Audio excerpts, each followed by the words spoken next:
So a new Batman movie has just snuck out, and in case you didn't notice, it was made of Lego. And that was the best Batman movie since The Dark Knight.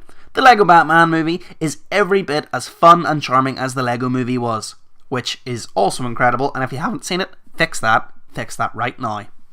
I had a blast, and being the big old bat nerd that I am, I loved all of the neat throwbacks and references. Batman has had a lot of ridiculous villains. Hello, Condiment King. I knew you'd catch up to me sooner or later. How I've relished this meeting. You, the dynamic Dark Knight, versus me, the conceptual Condiment King. Also, the Eye of Sauron, Agent Smith, and King Kong are all in this. Not the actors, the actual characters. It's brilliant. To be honest, I would have liked them to lean into that whole aspect of the film a bit further and had a couple more iconic villains in there, but that is the most minor complaint.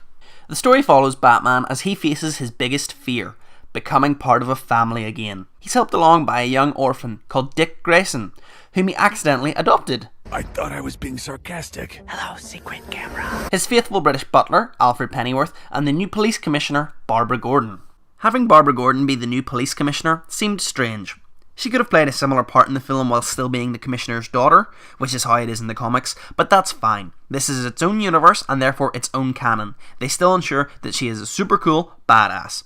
And I guess they didn't want to overcrowd it with male characters, which is also more than fair. I believe this is a film that both boys and girls can enjoy. Sure, little boys will always aspire to be like Batman, and big boys such as myself, but that's exactly why we have Barbara Gordon becoming Batgirl in this as well. It's an equal opportunities film. Yay! Okay, so the action sequences? Epic. The whole opening act had me grinning from ear to ear. It was up there with the best on-screen Batman brawls. It's probably the biggest fight he's been a part of.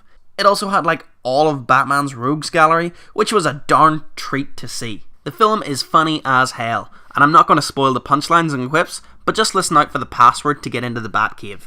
If you've seen the Lego movie, then you'll know the exact kind of humour to expect in this film. You know what I think would be awesome? If this made so much money that it surpassed BVS at the box office. I know that won't be the case because, you know, that was the first time we had Batman and Superman in a film together, and so it made a lot of money even though it was kind of complete trash. But that would be really neat. Unfortunately, they'd probably learn the wrong lesson from it and then make the next live-action Batman movie really goofy because they thought that's why we loved this film. There really is no way to win. I mean, like, I love a dark and intense Batman as much as the next person, but just don't make him break his one rule of not killing. It's really taking all I've got not to get sidetracked and rant about Batman v Superman, but let's get back to this movie. Lego Batman. Will Arnett doing the voice just nails it. He's perfect. I friggin' love him, and I would love to see him voice Batman in anything and everything. I'm blushing super hard under the mask. You know, if Kevin Conroy is busy or whatever. Don't worry, Kevin, you're still the voice of Batman in my head. When I read Batman comics, it's always Kevin. And I read, like, a lot of Batman comics. I am vengeance. I am the Knight. I am Batman! So I got distracted again. So the point is, go and see the Lego Batman movie, because you won't regret it, because it's awesome, because it's funny, because it's action-packed, it's the best. Probably the best Batman movie that we're going to have for a good while. So have you seen the movie? What did you think about it? Leave it in the comments below.